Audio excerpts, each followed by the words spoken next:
Hello, Professor B back. We're going to talk about email for just a second in this presentation.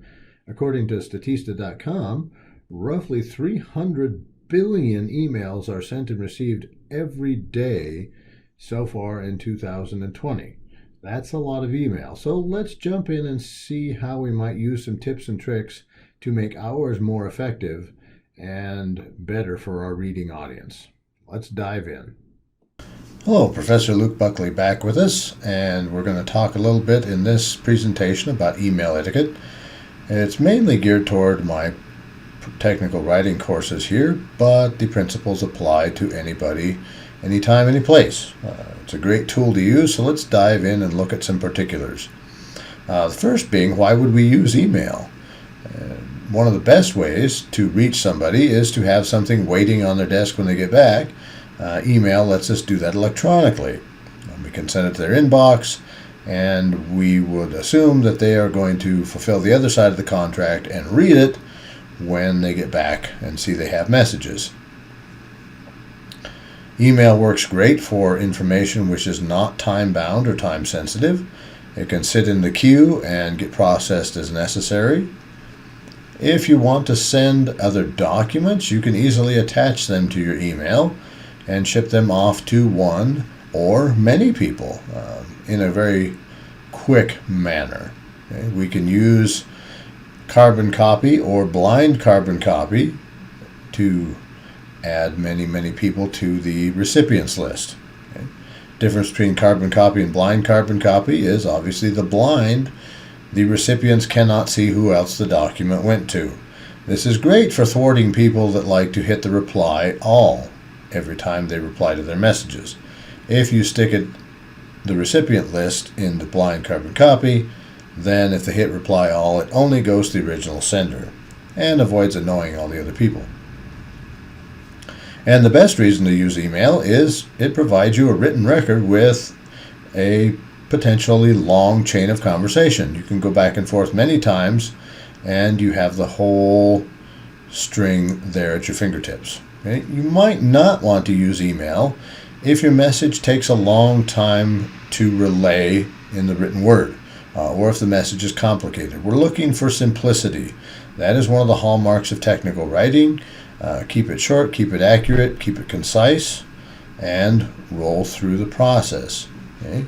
If your information is confidential, email is not necessarily the best way to do this. Hackers can grab onto it from anywhere they have access to a network, so make sure that anything you put in the email is not for eyes only. And if you get emotional, see, we don't want to start a flame war with our email messages, and we want to avoid that as professionals. So stop, turn around, cool off, take some deep breaths, and come back to your writing later if emotions are running high. This is our technical writing tenet. Always consider your audience. That's the first thing we need to do when writing. Who are you writing to? How well do they understand the concepts that you are writing about? And how much of a command of the English language and writing do they have? Okay. First key point in doing our emails is our subject line. For this class and beyond, if we're going to quote Buzz Lightyear, you should always have an informative subject line that includes very good information for your reader. This is an example of a bad one. Meeting. Well, what about a meeting? I don't know about you, but I automatically ignore things like this because it doesn't tell me anything. I don't even want to open the message. Let's fix it. A good example. Let's look at the past process meeting at 10 a.m. on Friday, September 21st. Okay? This will help us out as a reader and a writer of messages, because then we can filter things based on how critical and important. If Friday, September 21st is coming up at the end of this week, then I will open that and read what I need to do. You can also include the message in the subject line. Please send me the third quarter report and add the abbreviation EOM. We see at the bottom there, EOM stands for End of Messages. Okay. You will need to refer to the syllabus for this course for the exact format I require for emails when they're coming to me.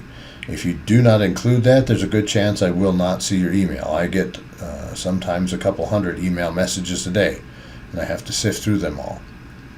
Okay. For this class, we will use professional formal greetings. So when you are writing to me, either of these first two are appropriate, Dear Professor Buckley or Hello, Mr. Buckley. I am not a doctor, so you do not need to include Dr. Buckley, although several students do on occasion. And in this case, for professional academic writing, avoid the too familiar unless you really know to whom you are writing. So, hey, yo, or no greeting at all. I will completely ignore those messages and will not respond to you. Okay? You should know better. In the body of the message, like all of our other technical writing, make sure to say what you mean clearly and state it early. Why are you writing to me? Give as much context as necessary. It is appropriate to use these writing tools we've been talking about, paragraphs for separate thoughts. And at the end of the message, wrap it up by stating what you would like to have happen. Do we need to meet? Do you need a recommendation letter? Do you need a specific content by a specific time for follow-up? Make sure to write all that down, and then the person reading your email can process that at the end. They can reply and say, yes, I can have this to you by a certain date or not. Okay? Easy as pie. And for the closing, again, we're going to use something brief, friendly, and formal. These are some examples. Thank you, best wishes, regards, sincerely, respectfully, and then make sure to type your name after this closing.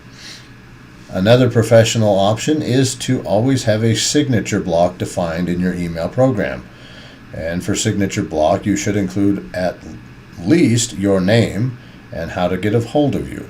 If you'll notice mine that come to you, I have my name, my title, my department, the address, and the phone numbers, as well as my office location to give as much information as possible. Okay. So let's look at a couple examples of how to do it poorly. We looked at some guidelines a couple slides ago of what we should include. Here is an example of a bad note. Has too many things going on the left-hand side. On the right-hand side, we fixed it. So left-hand side, we are talking about I need a report, and then I'm talking about a departmental meeting. For email, sometimes it's best to send individual mail for each topic. So we've revised this one to say, here's my comments on the sales report, and then Monica, in this case, will follow up afterwards with a separate email about the departmental meeting. Okay? Short, sweet, to the point. Emails, much like other documents that get too long, don't get read. Make sure to keep your tone bright and positive. Okay? Here's an example of bad tone. Emma, I need your report by 5 p.m. today or I'll miss my deadline. Okay? Most people will read into that kind of tone. Let's fix it. Hi, Emma. A casual, friendly greeting. Thanks for all your hard work on that report. Could you please get your version over to me by 5 p.m. so I don't miss my deadline? Thank you so much. Harry. See how the one you would like to get the one on the right over the one on the left, as would I. Okay. Some very quick, easy pointers and tips on using your email. And in this case, we've reached the end of this slide deck. I said it was short. Roll these practices into your writing, especially in the email vein, and you'll be much more successful. Okay? This is the end of this presentation, and stay tuned for follow-up comments. Well, that was interesting. Hopefully we got some tips and tricks about how to make our emails better.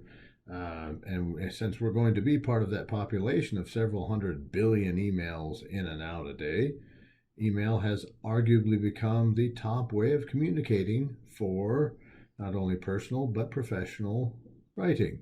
So take these tips and tricks and become a better writer. This is Professor B out. Enjoy and stay tuned for the next episodes.